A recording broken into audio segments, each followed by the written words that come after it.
Welcome back to our weekly Tuesday Tiger Talks. We missed you guys. Ashby and I were up in Charlotte, North Carolina, covering some basketball, which honestly tips off pretty soon actually, but it's still football season around here, and we've got a great matchup this upcoming Saturday as Clemson hosts SMU. And obviously, again, as always on Tuesdays, we hear so much good stuff. Ashby, we'll start off with you. What did we hear this morning? Yeah, well, Katrina, this past weekend at UNC, the offense had a bit of an explosion that kind of Clemson fans have been waiting for a few games now.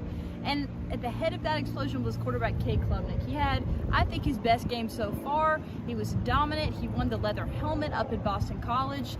But he did suffer a little bit of a scary injury towards the end of the game. He was down in the tent. His parents came down there. Pretty much all the characteristics of somebody that is hurt. However, we heard from Coach Sweeney that he's just a little bit banged up. He will be able to practice this week and hopefully be ready to go on Saturday. So that is definitely good news that we heard for the first time here at the Smart Family Media Center today.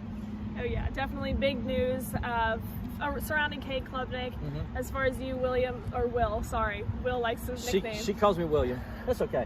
No, I think the main thing was they're playing SMU this week. Obviously, it's a big game, rematch of the ACC championship game. SMU's first trip here, and if you guys recall, Clemson hasn't done well in big games against Power 4 teams. Going back to last year against Louisville, they've lost to Louisville, they've lost to South Carolina, they lost to LSU, and they lost to Syracuse. Now, this is a program that from 2013 to 2022 went 64-1.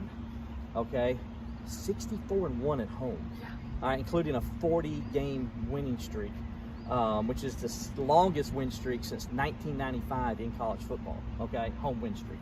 And now they've lost 4 straight to Power 4 opponents. The only teams they've beaten during this stretch of 6 games prior to this week coming up is the Citadel last year, an FCS team, and then Troy, a group of 5 team. So they got SMU coming here, and Dabo's like, we got to put the fear back in our opponents about Death Valley.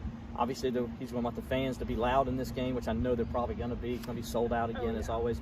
But, Dabo says, we got to stop sucking. We suck at home. We suck lately. And he's like, we got to stop doing that. And he says part of that is because guys really haven't played up to their capabilities. And, that's been documented by all of us lately, who some of those guys are. And, of course, the last couple of weeks, those guys have played well. Klubnik, Bryant Wesco, TJ Moore, and then, Antonio Williams. On the defensive side, Peter Woods was a beast last week, probably his best game. I mean, he was just dominated. They couldn't block him at Boston College. TJ Parker, again, back-to-back weeks, he's had good games. Khalil Barnes doing his thing. So those guys stepped up on the road the last 2 weeks. They need those guys to step up this week against SMU, a very good SMU team that's going to give Clemson a lot of trouble, especially on the offensive side of the football. Yeah.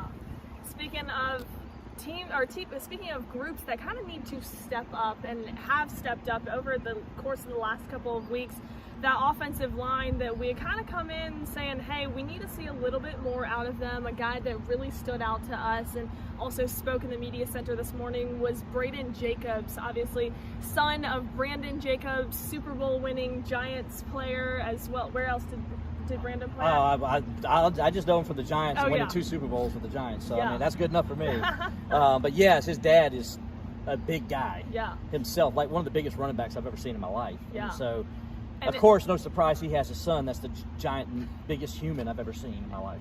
He even mentioned it. He was talking about how, where he's listed on that stats and the depth chart, and he was talking about just how tall he was, and I think he's listed at 6'8" right now, right. and he's massive. But what an important and pivotal performance and role he played in that Boston College game this past weekend.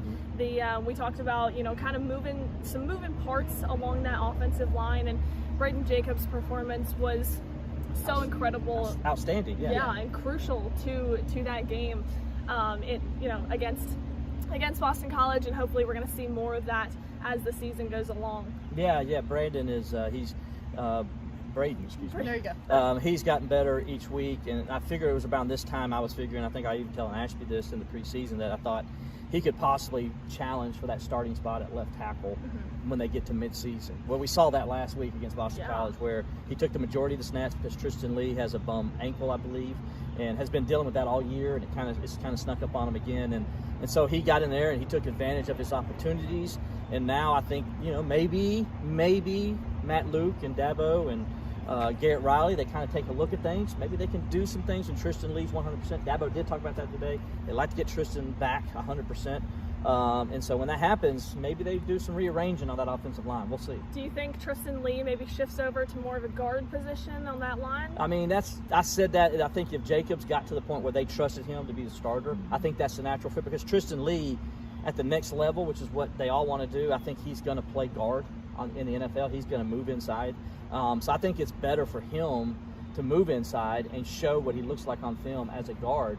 So I can see that transition happening. Now, it doesn't mean that's what's going to happen. It all depends on if Jacobs continues to do what he did last week against Boston College. If he continues on that trajectory, then yeah, I can see them maybe going some kind of move like that. It's funny, we also spoke with Keith Adams Jr. as he came in, and Keith Adams Jr. was just talking about how massive he was. Jacobs coming in, how shocked he was by his pure size. I think even in the media room, we had to move the cameras and position them a little bit different. Yeah, I had to move my camera all the way up. I mean, it was like my camera was like pointing this direction because he's so tall. He's the biggest guy, the two biggest guys I've ever seen. Obviously, Dexter Lawrence, just a massive human being. And then Jacobs, of course, just a massive human being. Now, I know Mr. Davis there at Georgia, he was a big old boy, and he's probably, I think, bigger than both those guys, which is kind of crazy to think how big he is, Jordan Davis is. So we always used to have a joke with Jordan Davis, like, Jordan Davis is a big old boy, and so he is. That's a big man right there. You know what I'm saying? And he is a big man if you watch him playing at Philadelphia and at Georgia. But Dexter Lawrence is a big man, as we've seen in the NFL right now, and I think Jacobs has a chance to be a very big man as well. Oh, yeah. Well, that is your Tuesday Tiger Talks again. I'm Katrina Sachon, joined by Ashby Mixon as well as Will Vandervort.